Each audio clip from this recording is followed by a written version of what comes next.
कि आपने समय भी निकाला और बहुत गंभीर अपनी बातें रखी। लेकिन मेरा आपसे आग्रह है कि अब तक जो कुछ भी चर्चाएं, डिस्कशन हुआ है, उसमें सभी राज्य इन्वॉल्व है, अफसर लेवल पे इन्वॉल्व है, दुनिया के अनुभवों को भी शेयर। मुख्यमंत्रियों का अपना एक विशेष अनुभव होता है, पब्लिक लाइफ में काम करने वाले लोगों की एक विशेष दृष्टि होती है, क्योंकि इन चीजों को अगर आपके सुझाव मिलेंगे तो मेरा आग्रह है कि आप लिखित में अगर हो सके उतना जल्दी, क्योंकि आज भी कुछ है सबने कि ये हो ये हो ये हो, इससे भी ज्यादा होंगे, ये अगर मिल जाएंगे तो हमें अपनी स्ट्रेटेजी वर्कआउट करने में सुविधा होगी। और कोई किसी पे थोप नहीं सकता है, भारत सरकार निर्णय करे कि हम ये करेंगे और राज्य सरकार, ऐसा नहीं हो सकता। हम सबको मिलकर के ही इस चीज को आगे बढ़ाना पड़ेगा और इसलिए सबके विषयों का बड़ा महत्व है। कोरोना संक्रमण से जुड़े जो प्रेजेंटेशन, उनमें भी काफी जानकारियां उभर कर आई है।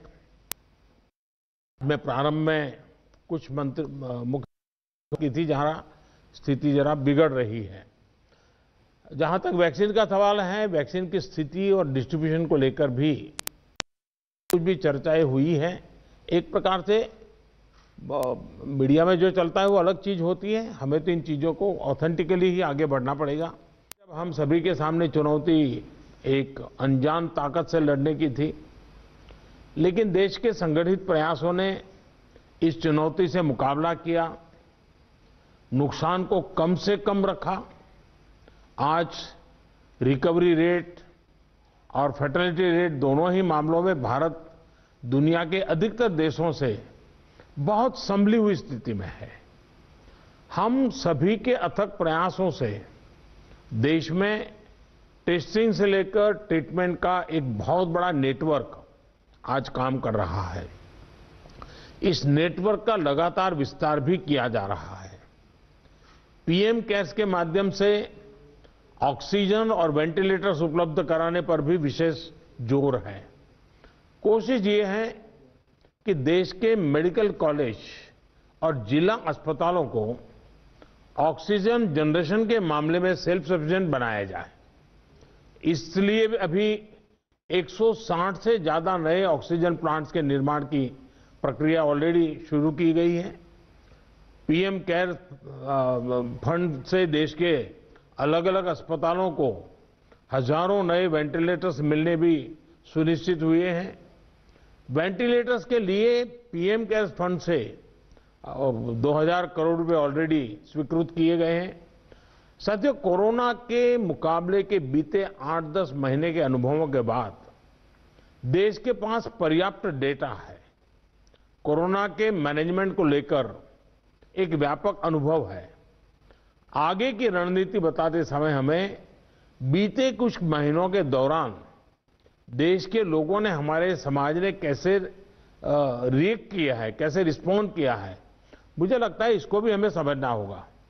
देखिए, कोरोना के दौरान भारत के लोगों का व्यवहार भी एक तरह से अलग अलग चरणों में रहा है और अलग अलग जगह पे अलग अलग रहा है। जैसे हम मोटा मोटा देखें तो पहला चरण था, बड़ा डर था, खौफ था, किसी को ये समझ नहीं आ रहा था कि उसके साथ क्या हो जाएगा, और पूरी दुनिया का हाल था। हर कोई पैंडेमिक में था, पैंडेमिक के कारण पैनिक में था और उसी हिसाब से हर कोई रिएक्ट कर रहा था। हमने देखा प्रारंभ में आत्महत्या तक की घटनाएं घटी थी, पता चला कोरोना हुआ तो आत्महत्या कर दी। इसके बाद धीरे धीरे दूसरा चरण आया। दूसरे चरण में लोगों के मन में भय के साथ साथ दूसरों के लिए संदेह भी जुड़ गया। उनको लगा कि भाई इसको कोरोना हो गया, मतलब कुछ गंभीर मामला है, दूर भागो। एक प्रकार से घर में से भी नफरत का माहौल बन गया और बीमारी की वजह से समाज में कटने का डर लोगों को लगने लगा। इस कारण कोरोना के बाद कई लोग संक्रमण को छिपाने लगे। उनको लगा कि ये तो बताना नहीं चाहिए, कुछ समाज में मैं कट जाऊंगा। अब उसमें से भी हम धीरे धीरे समझे, लोग बाहर आए, तीसरा चरण शुरू हुआ और तीसरे चरण में लोग काफी हद तक संभलने लगे। अब संक्रमण को स्वीकारने के लगे और अनाउंस भी करने लगे, भाई मुझे तकलीफ है, मैं आइसोलेट कर रहा हूं, मैं क्वारंटाइन कर रहा हूं, आप भी करिए। जो एक प्रकार से लोग भी अपने आप से लोगों को समझाने लगे। लेकिन आपने भी देखा होगा कि लोगों में अधिक गंभीरता भी आने लगी और हमने देखा कि लोग अलर्ट भी होने लगे। और इस तीसरे चरण के बाद हम चौथे चरण में पहुंचे। जब कोरोना से रिकवरी का रेट बढ़ा तो लोगों को लगता है कि ये वायरस नुकसान नहीं कर रहा है, ये कमजोर हो गया है। बहुत से लोग ये भी सोचने लगे हैं कि अगर बीमार हो भी गए तो ठीक हो जाएंगे। इस वजह से लापरवाही का ये स्टेज बहुत बड़ा व्यापक हो गया है और इसीलिए मैंने हमारे त्योहारों की शुरुआत में ही स्पेशली राष्ट्र के नाम संदेश दे करके सबको हाथ जोड़ करके प्रार्थना की थी कि भाई ढिलाई मत बरतिए, क्योंकि कोई वैक्सीन नहीं है, दवाई नहीं है, हमारे पास एक ही रास्ता बचा है, हम हर एक को कैसे अपने आप बचाएं। और हमारी जो गलतियां हुई वही एक खतरा बन गया, थोड़ा ढिलाई आ गई। इस चौथे चरण में लोगों को कोरोना की गंभीरता के प्रति हमें फिर से जागरूक करना ही होगा। हम एकदम से वैक्सीन पर शिफ्ट तो जिसका काम करना है करेंगे, हमें तो कोरोना पर ही फोकस करना है। हमें किसी भी हालत में ढिलाई नहीं बरतने देनी है। हां, शुरू में कुछ बंधन इसलिए लगाने पड़े ताकि व्यवस्थाएं भी विकसित करनी थी, लोगों को थोड़ा एजुकेट भी करना था। अब हमारे पास टीम तैयार है, लोग भी तैयार हैं। थोड़ा आग्रह रखेंगे तो चीजें संभल सकती हैं। तो जो जो चीज हम तैयार करें उसको जरा इंप्लीमेंट करें और हमें आगे अब कोई बढ़े नहीं इसकी चिंता जरूर करनी होगी, कोई नई गड़बड़ी न हो। आपदा के गहरे समंदर से हम निकले हैं, ये हम मान के चले। इतना बड़ा देश, दुनिया मानती थी कि भारत तो नहीं संभल पाएगा। आपदा के गहरे समंदर से हम निकलकर हम किनारे की तरफ बढ़ रहे हैं। हम सभी के साथ वो पुरानी जो एक शेर शायरी चलती है, ऐसा ना हो जाए कि हमारी किश्ती भी वहां डूबी जहां पानी कम था। ये स्थिति हमें नहीं आने देनी है। साथियों, आज हम दुनिया भर में देख रहे हैं कि जिन देशों में कोरोना कम हो रहा था, आपको पूरा चार्ट बताया कैसे तेजी से संक्रमण फैल रहा है। हमारे यहां भी कुछ राज्यों में ये ट्रेंड चिंताजनक है ही है। इसलिए हम सभी को, शासन प्रशासन को पहले से भी अधिक जागरूक, अधिक सतर्क रहने की जरूरत है। हमें ट्रांसमिशन को कम करने के लिए अपने प्रयासों को जरा और गति देनी होगी। टेस्टिंग हो, कंफर्मेशन, कॉन्टैक्ट ट्रेसिंग, डेटा, इन सारी जुड़ी किसी भी तरह की कमी को हमें सर्वोच्च प्राथमिकता देते हुए उसको ठीक करना होगा।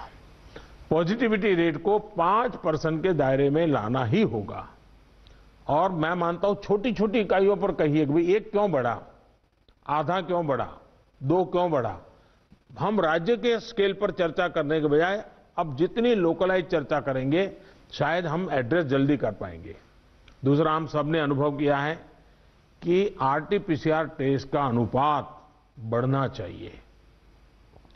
जो घरों में आइसोलेटेड मरीज हैं उनकी मॉनिटरिंग ज्यादा बेहतर तरीके से करनी होगी।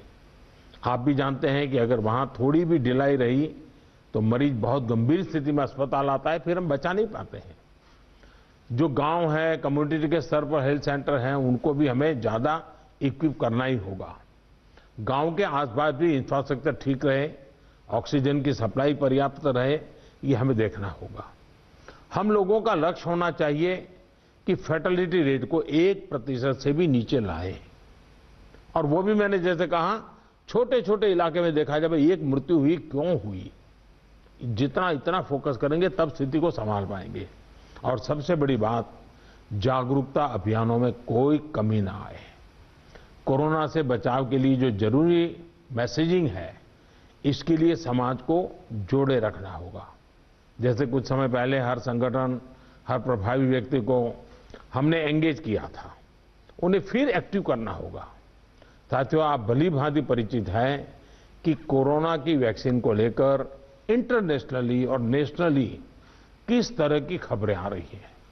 आज दुनिया में भी और देश में भी, जैसा अभी आपको प्रेजेंटेशन में पूरा डिटेल बताया गया, करीब करीब आखिरी दौर पर वैक्सीन के रिसर्च में काम पहुंचा है। भारत सरकार हर डेवलपमेंट पर बारीकी से नजर रखे हुए हैं, हम सबके संपर्क में भी हैं।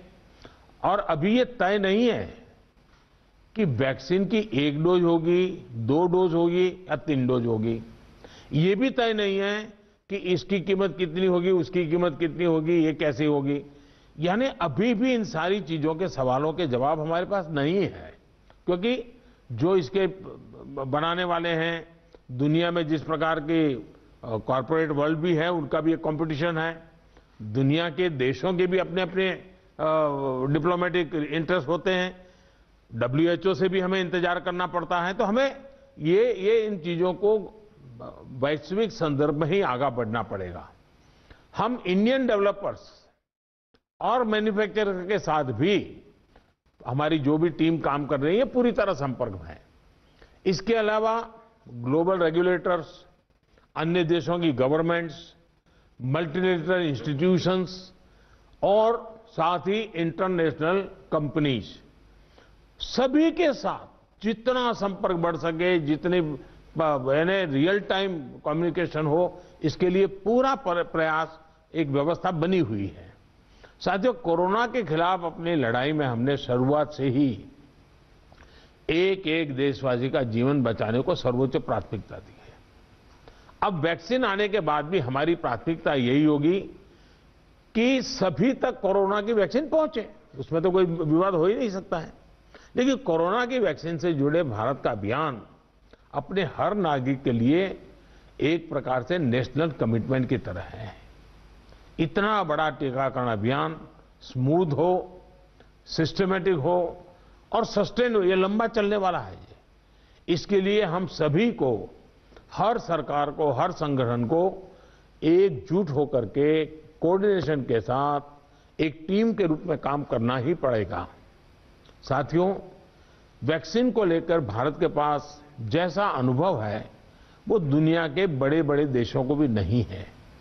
हमारे लिए जितनी जरूरी है स्पीड है, उतनी ही जरूरी है सेफ्टी भी है। भारत जो भी वैक्सीन अपने नागरिकों को देगा वो हर वैज्ञानिक कसौटी पर खरी होगी। जहां तक वैक्सीन के डिस्ट्रीब्यूशन की बात है तो उसकी तैयारी भी आप सभी राज्यों के साथ मिलकर के की जा सके रही है।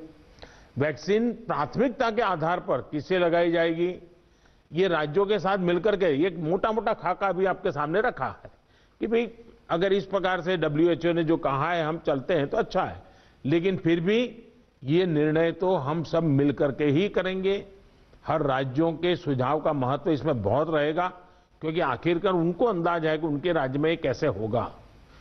हमें कितनी अतिरिक्त कोल्ड स्टोरेज की जरूरत रहेगी, मुझे लगता है कि राज्यों ने इस पर अभी बल देकर के व्यवस्थाएं खड़ी कर देना शुरू कर देना चाहिए। कहां संभव हो गए, उसके पैरामीटर्स क्या हो गए, उस पर हमें यहां से सूचनाएं तो डिपार्टमेंट को चली गई है, लेकिन इसको अब इम्प्लीमेंट करने के हमने रेडी रखना पड़ेगा। और जरूरत पड़ी तो अतिरिक्त सप्लाई भी सुनिश्चित की जाएगी। और इसका विस्तृत प्लान बहुत जल्द ही राज्य सरकारों के साथ मिलकर के तय कर दिया जाएगा। हमारी राज्यों की और केंद्र की टीम साथ लगातार वो बातचीत कर रहे हैं, काम चल रहा है। केंद्र सरकार ने राज्यों से कुछ समय पहले आग्रह किया था कि स्टेट लेवल पर एक स्टीयरिंग कमेटी और एवं स्टेट और डिस्ट्रिक्ट लेवल पर टास्क फोर्स का, और मैं तो चाहूंगा कि ब्लॉक लेवल तक हम जितना जल्दी ये व्यवस्थाएं खड़ी करेंगे और किसी न किसी एक व्यक्ति को काम देना पड़ेगा। इन कमेटियों की रेगुलर बैठकें हो, उनकी ट्रेनिंग हो, उनकी मॉनिटरिंग हो, और जो ऑनलाइन ट्रेनिंग होती है वो भी शुरू हो। हमें हमारा रोजमर्रा के काम के साथ कोरोना से लड़ते लड़ते भी इस एक व्यवस्था को भी विकसित तुरंत करना पड़ेगा, ये मेरा आग्रह रहेगा। जो कुछ सवाल आपने कहे हैं, कौन सी वैक्सीन कितनी कीमत में आएगी ये भी तय नहीं है। मूल भारतीय वैक्सीन अभी 2 मैदान में आगे हैं। लेकिन बाहर के साथ मिलकर के हमारे लोग काम कर रहे हैं। दुनिया में जो वैक्सीन बन रही है, बेबी मैन्युफैक्चरिंग के लिए भारत को के लोगों के साथ ही बात कर रहे हैं, कंपनियों के साथ। लेकिन इन सारे विषयों में हम जानते हैं कि 20 साल से मान लीजिए कोई दवाई पॉपुलर हुई है, 20 साल से लाखों लोग उसका उपयोग कर रहे हैं, लेकिन कुछ लोगों को उसका रिएक्शन आता है, आज भी आता है, 20 साल के बाद भी आता है। तो ऐसा इसमें भी संभव है। निर्णय वैज्ञानिक तराजू पर ही तोला जाना चाहिए। निर्णय उसकी जो अथॉरिटीज हैं, उन अथॉरिटीज के सर्टिफाइड व्यवस्था से ही होनी चाहिए। हम लोग समाज जीवन की चिंता करते हैं, लेकिन हम सब जानते हैं कि हम कोई वैज्ञानिक नहीं है, हम इसकी एक्सपर्टाइज हमारी नहीं है। तो हमें दुनिया में से जो व्यवस्था के तहत जो चीजें आती हैं, आखिरकार उसी को ही स्वीकार करना पड़ेगा और उसको स्वीकार करके हम आगे चलेंगे। लेकिन मैं आपसे आग्रह करूंगा कि आप के मन में जो योजना हो, खास करके वैक्सीन के संबंध में, किस प्रकार से आप डिलीवरी नीचे तक ले जाएंगे, आप जितना जल्दी बहुत डिटेल प्लान करके लिख करके भेजेंगे तो निर्णय करने में सुविधा होगी। और आपके विचारों का ताकत इसमें बहुत है। राज्यों का अनुभव बहुत अहमियत रखता है, क्योंकि वहीं से ये चीज आगे बढ़ने वाली है। और इसलिए मैं चाहूंगा कि आपका बहुत ही एक प्रकार से प्रोएक्टिव पार्टिसिपेशन इसमें बने, यही मेरी अपेक्षा है।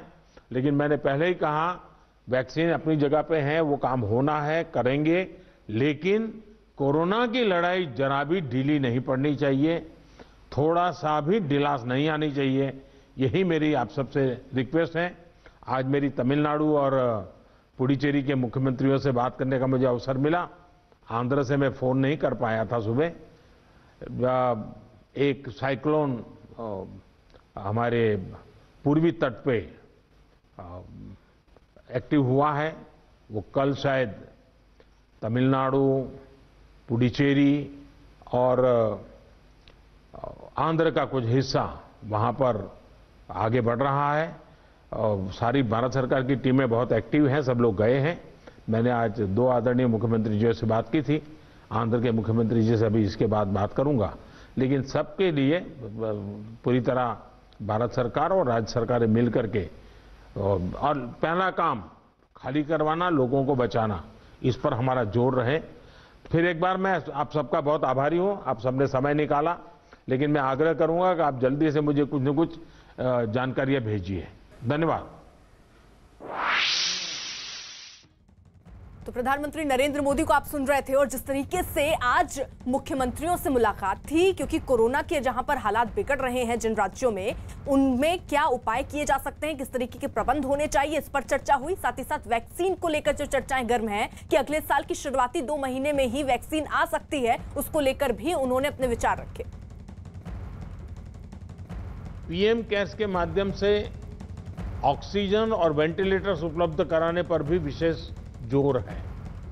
कोशिश ये है कि देश के मेडिकल कॉलेज और जिला अस्पतालों को ऑक्सीजन जनरेशन के मामले में सेल्फ सफिशिएंट बनाया जाए।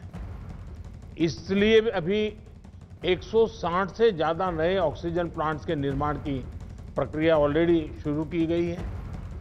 पीएम केयर फंड से देश के अलग अलग अस्पतालों को हजारों नए वेंटिलेटर्स मिलने भी सुनिश्चित हुए हैं। वेंटिलेटर्स के लिए पीएम केयर्स फंड से 2000 करोड़ रुपए ऑलरेडी स्वीकृत किए गए हैं। जब कोरोना से रिकवरी का रेट बढ़ा तो लोगों को लगता है कि ये वायरस नुकसान नहीं कर रहा है, ये कमजोर हो गया है। बहुत से लोग ये भी सोचने लगे हैं कि अगर बीमार हो भी गए तो ठीक हो जाएंगे। इस वजह से लापरवाही का ये स्टेज बहुत बड़ा व्यापक हो गया है। और इसीलिए मैंने हमारे त्योहारों की शुरुआत में ही स्पेशली राष्ट्र के नाम संदेश दे करके सबको हाथ जोड़ करके प्रार्थना की थी कि भाई ढिलाई मत बरतिए, क्योंकि कोई वैक्सीन नहीं है, दवाई नहीं है, हमारे पास एक ही रास्ता बचा है, हम हर एक को कैसे अपने अपने आप बचाएं। और हमारी जो गलतियां हुई वही एक खतरा बन गया, थोड़ा ढिलाई आ गई। इस चौथे चरण में लोगों को कोरोना की गंभीरता के प्रति हमें फिर से जागरूक करना ही होगा।